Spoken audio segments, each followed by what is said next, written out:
So hi everyone, and welcome to this roundtable as part of WTIN's Innovate Textile and Apparel Virtual Trade Show. I'm Fiona Harron, the Technical Textiles Editor and Team Leader at WTIN, and I will be moderating this session today on circular economy disrupting fast fashion. And we'll be paying particularly close attention to the impact that the COVID-19 pandemic has had on people's consumption patterns, as it's been suggested that apparel spending could be entering a depressed period where consumers are now buying less. And the pandemic has also led to heightened awareness, of course, of the environment, presenting many opportunities for innovation in terms of recycled and biodegradable product lines. So that's also something this roundtable will cover. And now to introduce you to our panellists today. First we have Charles Ross, a lecturer at London's Royal College of Art who specialises in performance sportswear design and sustainable matters. We then have Anne Prahl, a design and innovation consultant at Concept and Design, who has extensive knowledge of the global sportswear and fashion industry. And finally, joining us is Rudiger Fox, CEO at Sympatex, who together with the Wear2Wear partnership is leading the charge in circular apparel through products like its Revolution Hybrid jacket, the world's first upcycled functional jacket made from recycled textiles and plastic bottles. So welcome everyone. I hope you're all well today and thanks for joining me. So first of all, I just wanted to start by discussing the definition of a circular economy when it comes to textiles, because I know that it's often open to a lot of interpretation. So if I could start with you, Charles, I know you've said before that it's about keeping a product functioning for as long as possible. So how do you propose we do that? It's a good question, and we all differ with our interpretation of it. Right now, the biggest hassle I have is that everybody's thinking about the end of life of textiles, and we're almost rushing the textile to end of life. But if you look at the RAP reports, the end of life might account for 10% or less than 10% of the footprints that you will encounter. But if we can keep a garment going for one more season, we're talking about a footprint reduction overall of over 25%. So in my mind, it's trying to keep the garment going. And I've listed lots of R's about it. We need to revitalize the garments. We need to recondition them. Do we need to repair them, or do we need to resize them? Do we need to reduce the consumption of them? Do we need to reappropriate them to someone else who can make better use of them? Or do we need to relegate them? And only when you have been through all of those would you actually start to consider recycling. But the question you asked, how do I define the circularity? An awful definition, but I keep on saying it. It's when we monetize the waste. So we add a value to a product which has fallen out of our love. So the most important thing is that we no longer consider the linear model where we were taking and disposing, and we were disposing because it was worthless. It's realizing that there's value after we have loved it. Yeah. And Anne, you've spoken before about how sustainable innovation can contribute to a circular economy where environmental and human well-being is deeply integrated into the design process. So can you elaborate on how this can be achieved? Well, yeah, actually, first of all, I'd like to sort of echo what Charles has said about, the definition of circular economy has really evolved. My definition is almost like the response of the industry to it, because at the beginning everyone rushed towards, is it biodegradable or is it recyclable? And that was the be all and end all. And of course then we discovered, no, there's much more value in the reuse, rental, resale, repair and the services. So it's not that simple. I mean, in terms of sustainable innovation, or from a design perspective, it's really thinking, you know, not just about the product, because we always talk about sustainable product innovation. A product in isolation, you know, is no good. The most sustainable product, you know, let's say I've designed it for durability in the first instance, it can be reused, resold, and at end of life recycled. But if the infrastructure isn't in place in terms of recycling or composting facilities, you know, it doesn't really work. And therefore, to me, sustainable innovation it's so huge, and you need to consider so many different aspects. And I find myself as designer, the product is almost, you know, it's just the smallest part. It's more about how we make it happen, how we can make a, you know, a great sustainable product that actually works. And at the moment, it's really difficult to find the right, you know, disassembly, recycling, or even composting facilities. So to me, the biggest challenge of designing for the circular economy is the supporting and the enabling technologies. And that's where I also see all the innovation coming through. Yeah. And Rudiger, changing the existing consumption model, especially where disposal is concerned, isn't going to be easy. So how do you believe we can encourage more and more companies across the textile supply chain to develop sustainable alternatives? Yeah, it's interesting. When I heard Anna and Charles after your question, initially I said, well, circular is a pretty bad, simple question, because it's a circle. So it just needs to go around. And yes, there is this definition or this distinction between biodegradable and synthetics, basically, where they have both their upsides and downsides. And let me park for a moment the biodegradable, because not everything which appears to be biodegradable is biodegradable, and might also have some other downsides. We are more in the functional textiles, so lifetime durability is not really the big issue of potential extension, because those materials typically last for decades. I just feel what we need to understand is that will come anyway. I think that we have big argumentations or discussions around that question, oh, why should I do this? But when you take a bit of a distance, you recognize that about 10% of the global plastic goes into apparel, then this topic will fly in our face as an industry. And it flies faster than we can correct our strategies. So what I'm saying, when we started CO2 4 years ago, everybody was saying, oh, who cares about CO2 in our industry? 2 years later, it became a topic, and now it's basically mainstream. So if you don't start early, you will be still at the train station when the train has left. So for me, I think the biggest argument is it is coming anyway. We cannot afford as humanity to continue the way we do, and the speed we accelerate is getting faster and faster. I think when it comes to definition of circularity, it might be sometimes that everybody has his own bias. As I said, my bias is, well, it's anyway long lifetime, so where's the issue? While some t-shirts might just last for 2 times being worn. I feel the main challenge is not the definition. The main challenge is that we need to understand that this is no more discussion around a unique company business model. Each player in our industry just takes a part of that circle. So what we need is to puzzle around these different elements, and we need to make sure that we standardize interfaces. It's a bit like the first electrical cars. You couldn't plug in every socket because everybody has the same. We need to standardize the interface post-consumer, the interface towards the buyer in the yarn manufacturing, towards the guys in the textile manufacturing, and so on and so forth, to make that circle. And that's perhaps the biggest challenge, that all of a sudden we need to discuss cooperation across 4, 5, 6 very different players in the industry, while before we had not only looked, Charles, at the linear, but we also looked at a hierarchical structure.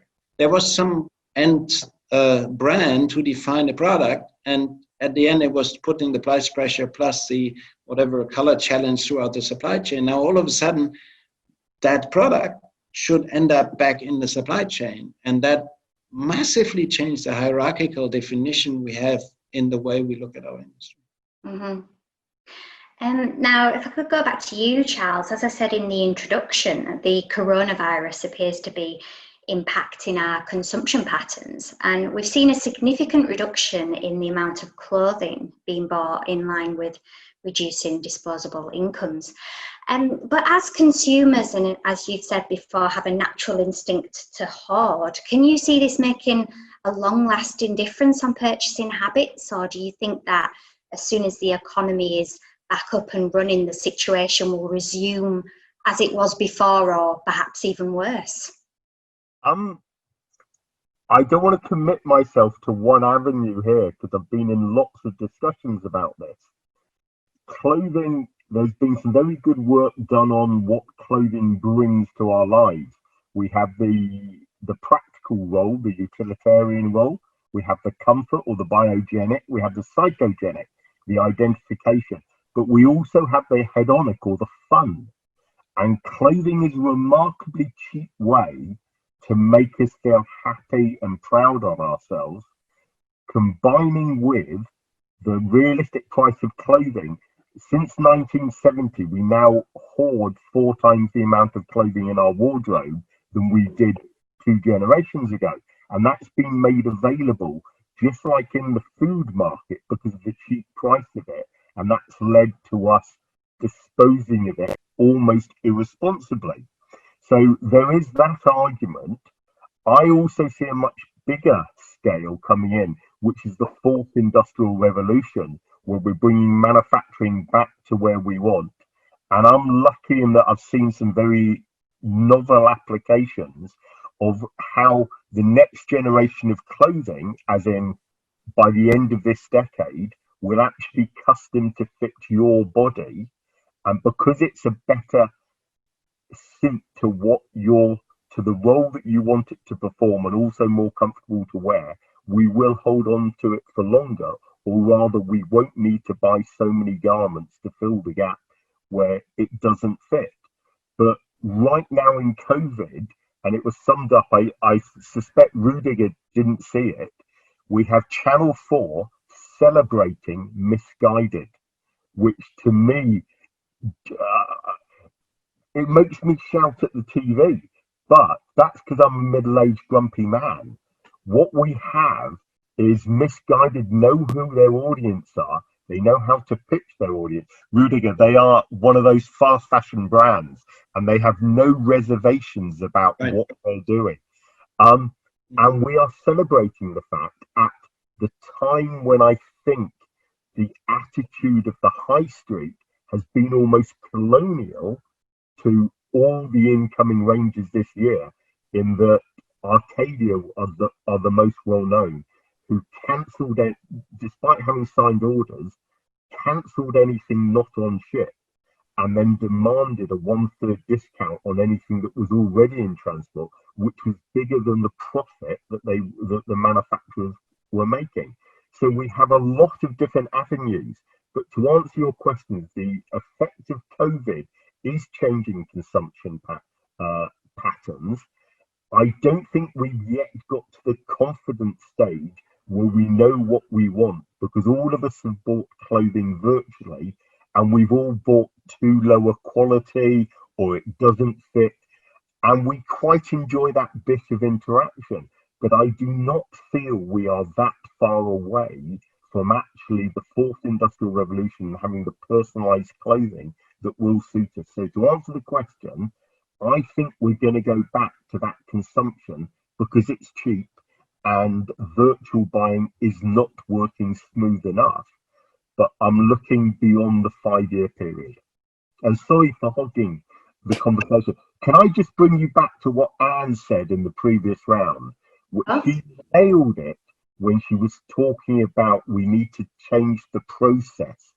And Rudiger gave a really good example there. But we are too fixated on the product.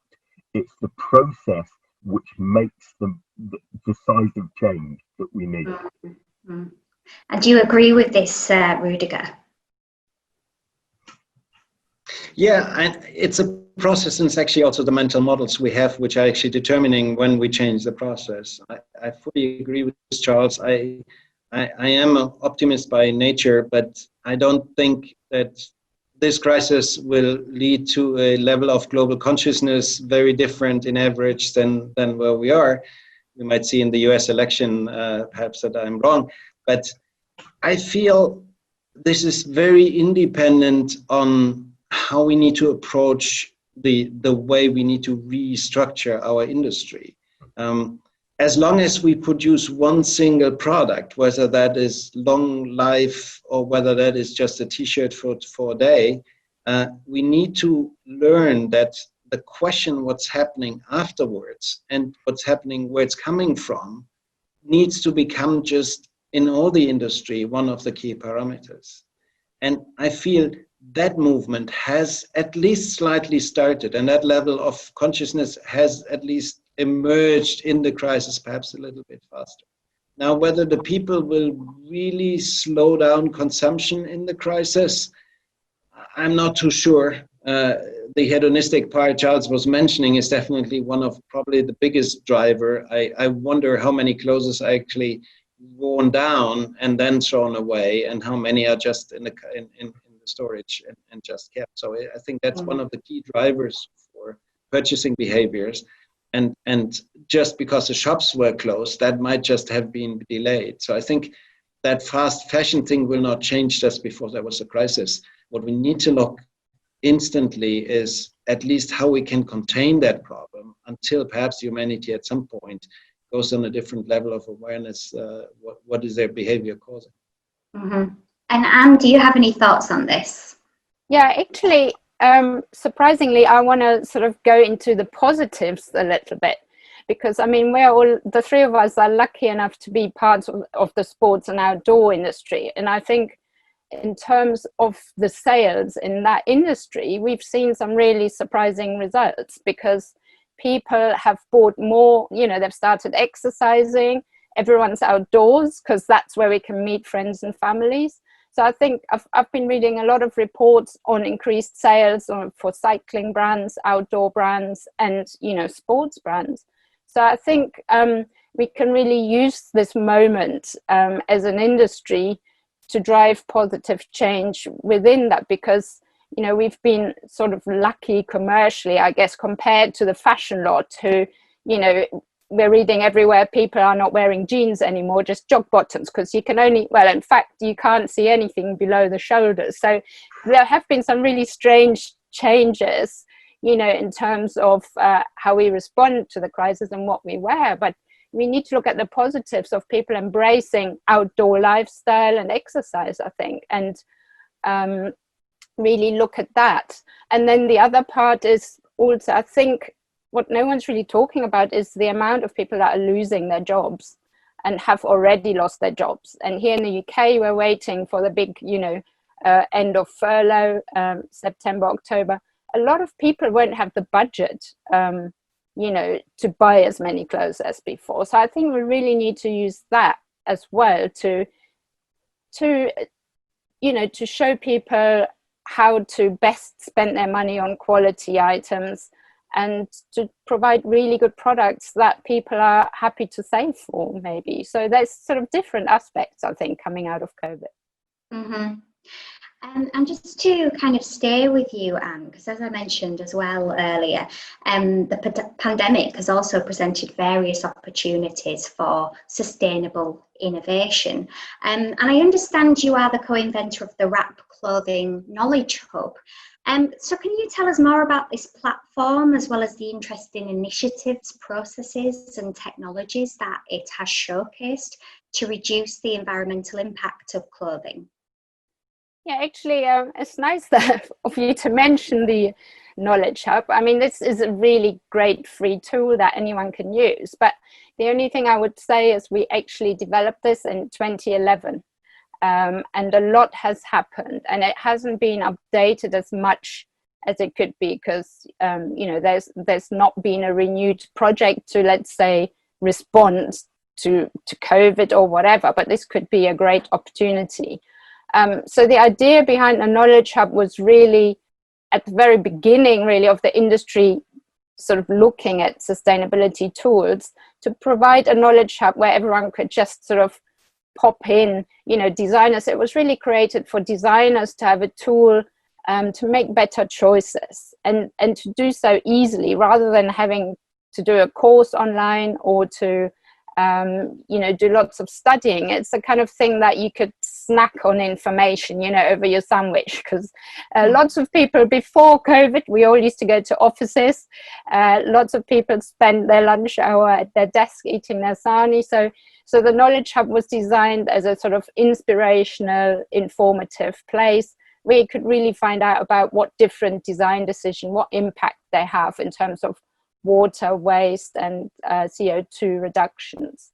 So yeah, I think it's a great tool still, with lots of interesting examples, but it's just, you know, the innovation keeps coming, and the hub isn't really so it hasn't been updated as much, you know, as it could have been, really.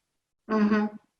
I think Anne's actually being a bit modest here. And what you've really got to look at, Rudinger hinted towards it earlier, but he's too humble to say it, and Anne's just too pleasant. The number of designers in the industry, so the professional people that we see, that do not understand the importance of a mono-material garment if you are going to design it for recycling, is amazing. I'm still shocked that people don't realize this. We have some amazing technology from Cindy with Worn Again, but that is not yet at bulk stage. But the knowledge that people are not applying, which fortunately Sympatex have got on and prioritized this clean thinking, but the level of awareness of what the problem is by the professionals leading the industry is still actually quite low. And Anne's done a really good job. The whole of the Love Your Clothes project is very strong, but the government have lost enthusiasm. They did a very good effect for Love Food, Hate Waste, and then there was no budget for the textile stage. But I am still seeing students who are literally gluing buttons on shirts because they suffer with how to sew them. And I work in a school of art and design, you know. Yeah, what can I say? That's the bad side of Gen Z. We call them Generation Z, Gen Z. The British nickname is we call them Generation Rent, because they're never going to have enough money to own their own house. And they're living in shared accommodation. And that has created a wonderful dynamic in that they do not have an attic. They do not like me. Yeah, they do not store stuff away. So what I'm really chuffed with the new people who are now just coming out of university, the post-millennium generation, is that they have a very compact wardrobe because they can't store it. So they are deliberately choosing items in that wardrobe which reflect their values, what they want to be associated with. And they don't mind a €500 jacket if the values that company represent are the values that they want to be associated with. As we know, when we meet people, 80% of what you communicate is by how you look, the tone of your voice, what you're wearing. So I have so much faith. Me with my grey hair, I'm way out of it. But the youngsters coming through at the moment, they are just rejuvenating my enthusiasm because they do care. And the difference to me between Gen Z and the millennials is that whereas they will both do something, the millennials are very good at making me feel guilty that I have consumed too much. Gen Z are just getting on and doing it. And yeah, I love that. But I'm interrupting on what Anne said. But no, that's great, because I was going to go to you, Charles, just to ask you basically about what interesting developments have you seen from industry that, you know, are helping to contribute to a circular economy? I could talk about a range. In fact, I've just done a whole lot of Innovate UK stuff, which is always very interesting. The one that's getting the most reaction at the moment is there's a possibility for textiles to actually be climate positive. we all know consumption and the churn of garments is the big problem, but we now have some substrates which have given the opportunity for the textile industry to improve by its traditional course, which is to be less bad. And I think Sympatex is a really good example of that. They've taken a really vile area of the industry and they've made it very acceptable. But that is, full respect to Dr. Fox, but that is making it less bad. We also have things like regenerative farming going on. So I am looking at waddings for jacket, which is sequestering carbon, such to the extent that 10 jackets is sequestering 1 ton of carbon dioxide, which is some really great stuff going on. So it's looking at textiles can be positive, not only to our mental welfare, but also we can start to play with the figures. I define greenwashing as actually greenwashing to me is when you make a claim. This is post-fiction fashion, the House of Commons report last year, which basically said anything can be greenwashed. Greenwashing to me is when you play with the statistics or the semantics. It's all in your perception what you want to say is good or not. But I also want to highlight some really exciting stuff going on. Rudiger started with it. We have the confusion, do we keep the polymers going for as long as possible, which I am a personal favourite with? Do we use a bioplastic to come in? Or are we actually talking the biodegradability? And on the subject of biodegradability, I have in the last month seen what Primaloft, an additive they put on their polyester that meets ASTM 5511 and 6691 breaking down, composting within 12 months and having a non-toxic remains. They've done it to polyester, and I've now seen it on a face fabric. For wadding, it was great because you sprayed it on and the microbes ate it. The problem was that the microbes couldn't get through the face fabric to get into the wadding to decompose the jacket.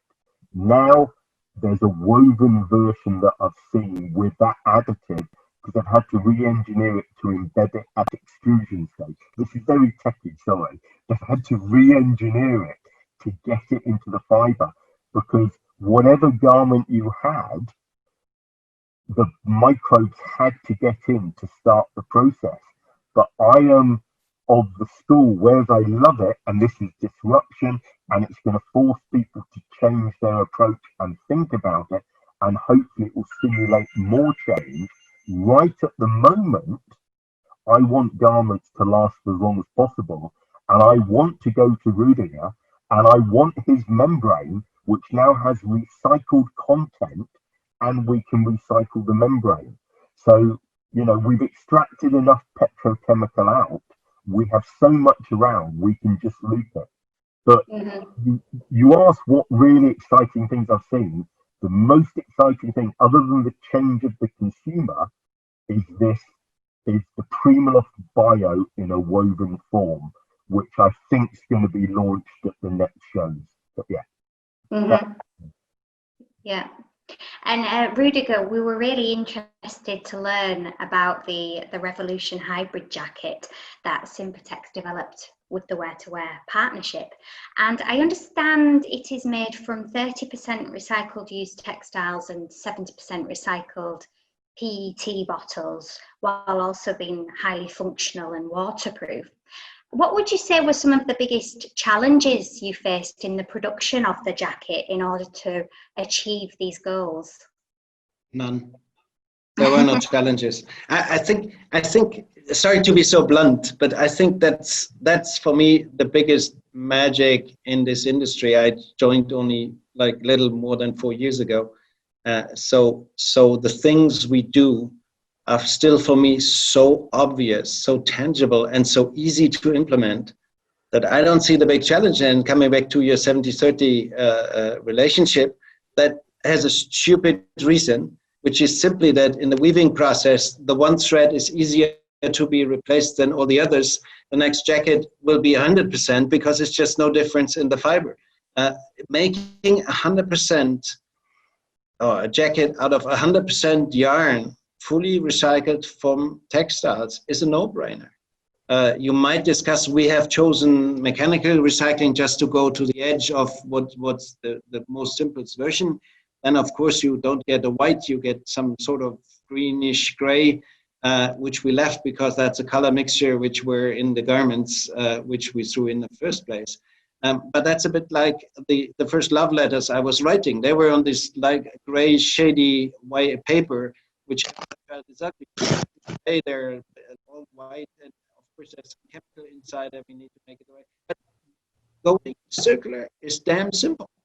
80% of synthetics are polyester based. It's the obvious to make 100% polyester garments, and 80% of the problem of synthetic industry is solved. You throw it in a mixer and you make yarn out of it. It's just there's no magic. There's no magic. It's just mental. And perhaps, Charles, if you allow me to strongly contradict you on one topic, I was freaking out on the discussion on biodegradable plastics because it has one upside and perhaps a trillion downsides. One being that the effort and that we had already put in the material, let it biodegrade instead of recycle and reuse it, is a waste of resources. So biodegradation is always worse than recycling in any regards. Rudy, we're not that far apart. You just touched this red button with me. But I do also want to say the most important thing is to take the mass with us, not the very specialised sporting audience. And we have to make people realise there's a change of thought, and this might be initiation.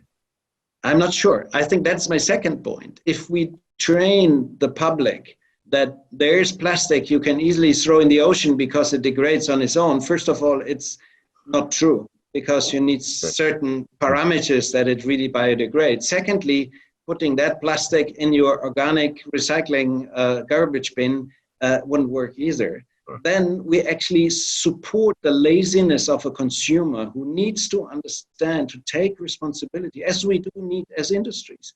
We need to make sure that what we act, we also bear all the consequences and just don't ignore them. So that might be one of the innovation which rather scares me. It's much too early. We first should go circular, and then what we cannot use or accidentally throw away might be degradable.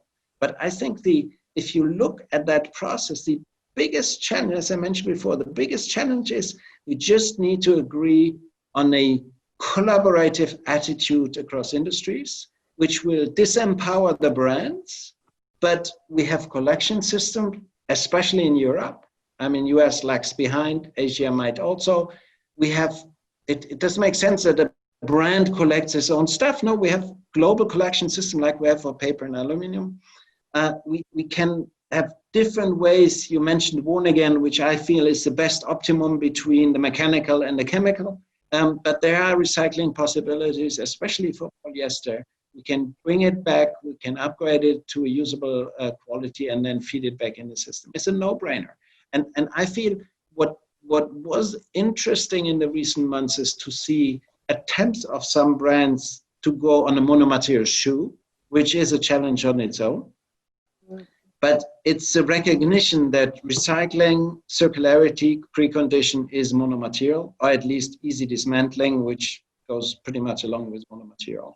And I think also that this kind of, the other encouraging way is that more and more, and Charles, you mentioned greenwashing, but more and more brands now go on this, we recycle from PET bottle journey.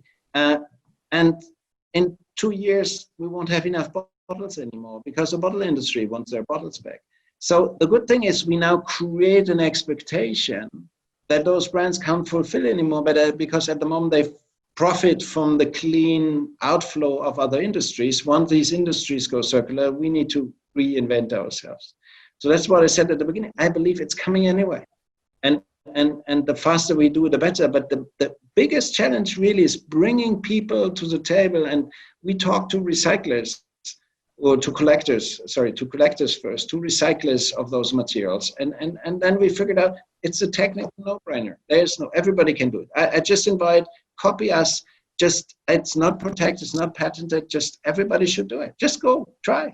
And then we have the volume, and then the price level will drop anyway below the price level of standard yarn. So no, there was, short answer, there was no technical challenge.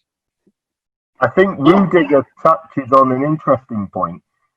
Currently, it's downcycling that's going on. We're using the waste from the drinks industry, but we're not even circular currently, and we need to move to what Rudiger said. We need to look at the whole of our industry to work together to get this solution. So yeah. Mm-hmm. Yeah, we definitely hear a lot about this need for collaboration, which hopefully we'll continue to see. I know, Charles, you touched on this earlier regarding consumers, and you know, we need to convince consumers that sustainable alternatives add value. And I suppose there's still that challenge of whether or not consumers are willing to pay extra for sustainability. Do you believe that they are? If not, what can the industry do to help change this mindset? I think that question is a distraction. We buy clothing because of the way it looks. No matter how good the technical performance is, if it doesn't look good, and secondly, if it's not at the right price point, consumers won't consider it. And especially with the cheap English clothing, we can keep that model going. So we look at the aesthetics, we look at the price pointing. The next level of consideration is either the fit or the performance claims, and only when we have considered all that will we look at factors like the CSR, which is where eco or recycled fibers come into it. So what you're asking is a good question, but because of the cheapness of clothing currently, people are not applying that question. Everyone I speak to says, yes, of course I want recycled clothing. Then they see a more beautiful looking garment and they go and buy it. Only if things are essentially comparable in the way they look, the price points and everything else like that, will someone choose that. The good news about the CSR or the eco rating and bracket is when someone reads the literature from a brand and those brand values, like for instance Christopher or Rayburn Design currently are doing extremely well. When you buy the garment because you love it, then you absorb values of that brand. You then become a very loyal customer and you will repurchase from that brand. I defy anybody to look at the Sympatex story and then want to go back to buying whatever they were doing. The moment you understand the whole philosophy and approach that Rudiger has been able to steer Sympatex through, it's a no-brainer. You know, because none of us want to be bad, none of us want to be evil, but most people don't understand how that brand comes to market. So I've avoided your question yet again. Will people pay more for recycled? I think it's a debatable thing. They will buy something they love the look of. They will buy it at the price point. They will buy it because of the features or the material performance, but they want to be seen to be saying they are buying it because it's recycled. But that's somewhere down the list, in my opinion. Yeah, that's really, sorry, I've got to make a point, sorry to jump in, but I've been a bit quiet. I really hate that question because I think, you know, the industry has used the consumer mindset as an excuse for the last 10, 15 years and keep saying, oh, they won't pay more for a sustainable product. It's the responsibility of this industry to not even give the consumer the choice to buy bad stuff. You know, we're making this stuff. We have to make it as good as possible and not wait for the consumer to say, okay, I'm willing to pay more. You know, everything has to become as low impact as possible. And in the future, hopefully become positive impact, and it's the industry's responsibility. So that question really really gets me, because consumers shouldn't be confronted with bad stuff. Mm-hmm.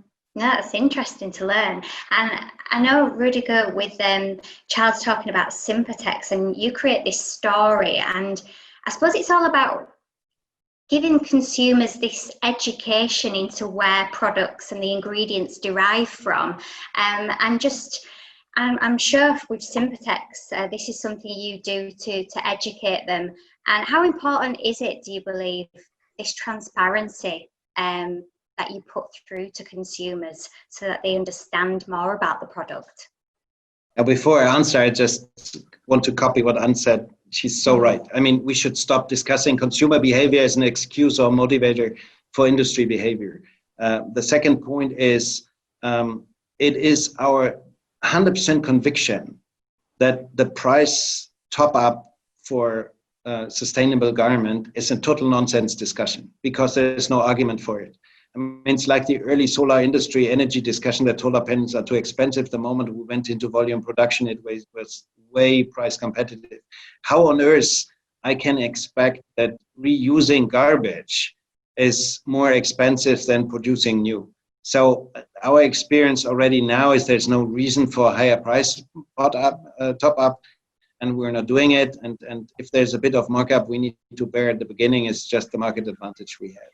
I think that the main strategy and just to make clear, we have just no intention to dominate whatsoever market. What we are trying to do is changing the consumers, reframing the consumer's view on reality. Because that consumer's view on reality has been impregnated by all our marketing efforts and everything we were doing as an industry. So we want, in a way, sabotage a little bit all these kind of wrong framings which is around by just doing things. It's simple. It's super simple. There's nothing rocket science. There's nothing patented.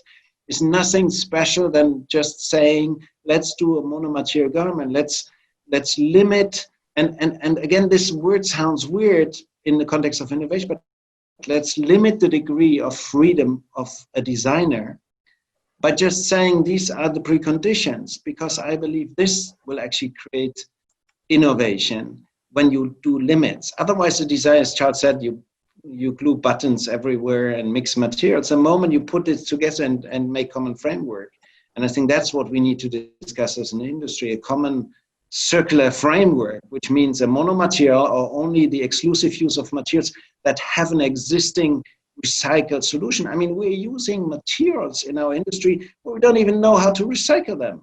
And we make some fakey things. I mean, it's like Tetra Pak recycling, which is basically using the paper and burning the rest. I mean, this is not circularity.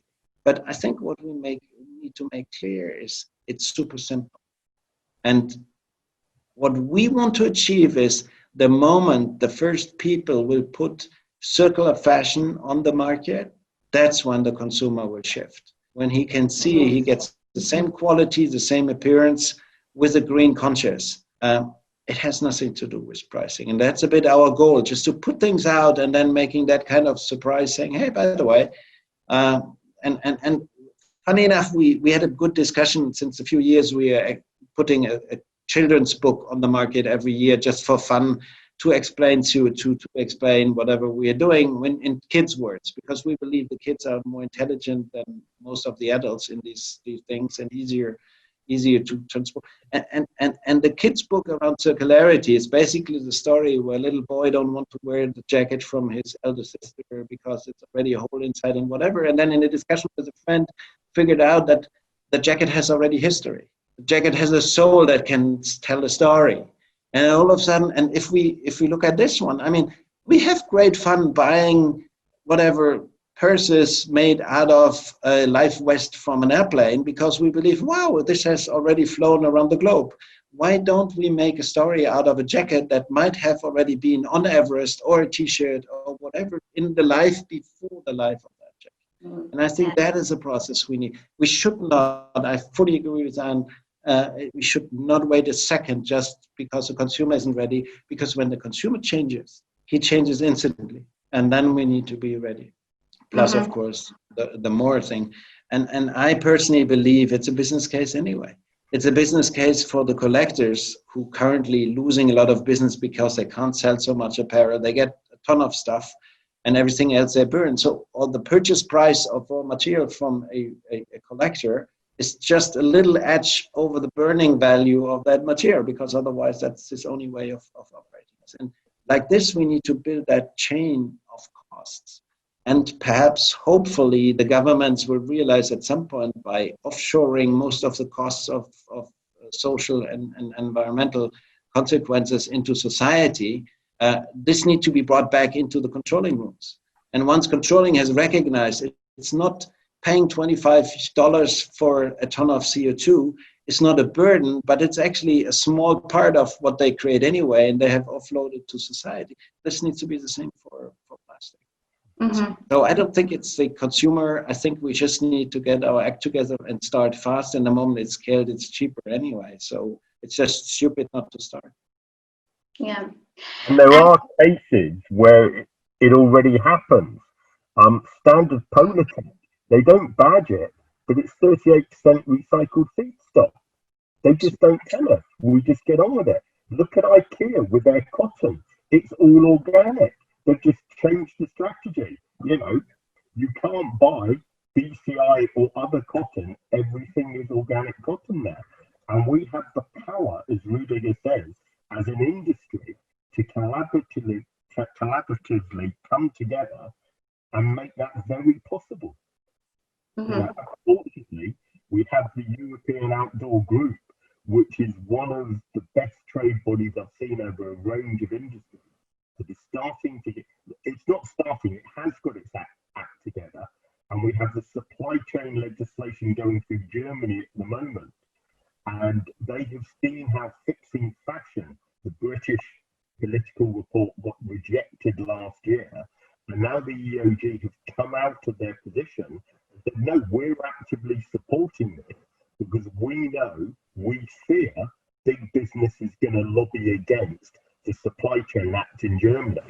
And Outdoors is once again going forward and saying, look, we want this to happen. Please pay attention. It's not just the big fashion brands that can steer the agenda. Us in the other part, we can also say what we like. Yeah. And I just wanted to sort of conclude the discussion. I just wanted to refer to any new projects that you're working on, or any final thoughts that you have on the direction of the textile and apparel industry. So Anne, can you start by telling us about any new projects you're working on? Yeah, really. I mean, my most recent project fits in really well to this conversation because it was working with a startup to create a circular shoe, which is quite a challenge. And really, I think my observations, we're still in the process, so we haven't cracked it yet, which is not a surprise. But I think, like Rudiger said, you know, it's really great to start getting products out there and learning from them. And, you know, we've worked on this shoe for over a year, and the obstacles I'm coming across are really challenging. And as a creative person, I spend most of my time talking to recyclers, to collectors, to owners of composting facilities. You know, it's very, very complex. So I would say really, you know, these projects really need to happen now. People need to try things out to see where the flaws are and where the issues are. For example, the take back from the consumer. So there's some really great innovations about ID tagging, and even, you know, simple woven labels where you can see all the details about the product. So, I mean, when you're working on these products, it's not just creating a sustainable product. I said this before, it's really most of the time is taken up on the supporting infrastructure and the end of life solutions. So yeah, that's really what's keeping me awake. Well, sometimes, you know, to really push people like the recyclers who, you know, someone mentioned it before, it's a question, for example, of volume. And you go into a project thinking, okay, we create a shoe and we want it to be recyclable into a new shoe just for our brand. But this is impossible, especially for a startup, because you need the volume for recycling. So these are, the kind of romantic idea of the circular economy versus the reality is the real exciting challenge, that we're all working on, I think. And Rudiger, what's next for Sympatex? It's funny that Anne started and you put a few crazy people together and they work on similar projects. It's actually also one of the projects we are on is trying to get rid of the multi-materials in shoes with that ambition to get as close as possible to the standard recycling process. As you rightly said, Anne, it doesn't make sense to make individual recycling processes for a brand. Even if it's a big brand, it doesn't make any sense. I don't send my New York Times back to the New York Times to recycle and my whatever other magazine to whoever, but it's one box, I dropped the thing. And I think that's the part we need to keep in mind. So one part is actually the shoe. The other part, which is a bit lower hanging fruit, is actually the workwear. While we had already some successful projects with different rail companies in Europe on recycled garment based on PET bottles, we now go the next level on the full recycled, full modal material based on recycled garment. And that's kind of for us the stretch challenge. We publicly committed, when people know, last year that by 2025, half of our collection should be circular apparel. And by 2030, everything. I think that is not really a challenge. It's rather a conservative guess in the timeline. So that's basically the journey we pursue. Where can we get rid? Where do I get a zipper of polyester where even the spring is polyester and not metal? The nitty-gritty last details on that journey. But that's the main thing is still for our industry, probably the shoe. The shoe will be let's say the gold medal for the circularity in our industry. And Charles, how will you continue to explore sustainability of textiles, and what do you believe the future has in store? We have the immediate, which is very focused on product, but I'll still go back to what Anne said. It's the process, and I am bumping into Rudiger on other conversations with Cindy, for instance.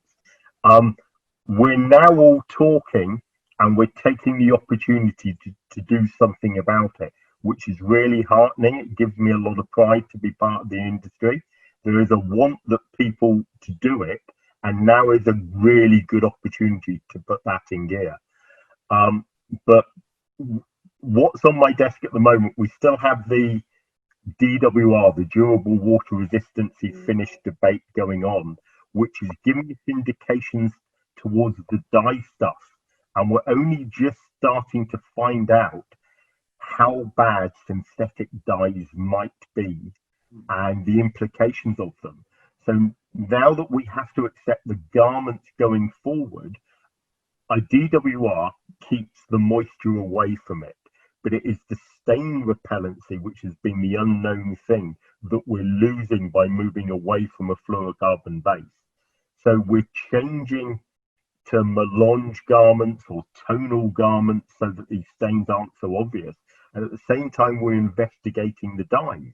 And I believe we're going to go back to garments that fade with wear. And these are garments which emotionally are going to build a much stronger relationship.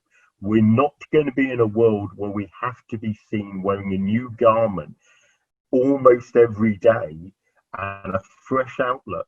We can take pride not in worn out garments, because the yarn engineering has evolved a lot. We can take pride that we've had a jacket for a decade. It's no longer about being brash about how good you are, but actually these are my values I am living. This jacket can give me the performance for 10 years, and at the end of that jacket's life, I know it can come back as a new jacket. Spinover is doing the project with Bergens at the moment with the fiber, where they're taking it from a backpack into a jacket. But the most important thing to me is that the conversations have been initiated, and those conversations are going on, and people are doing things. And that's good to hear. Yeah, it's thanks so much. It's been a really interesting discussion. Thanks for all joining me today. And as I said, it's really promising to learn about the developments that are taking place in the industry to drive change and to shift consumers' mindsets despite the huge challenges that still exist. And we'll of course continue to keep a close eye on these developments, which you can read about at wtin.com. But for now, thanks for watching everyone, and I'll see you soon.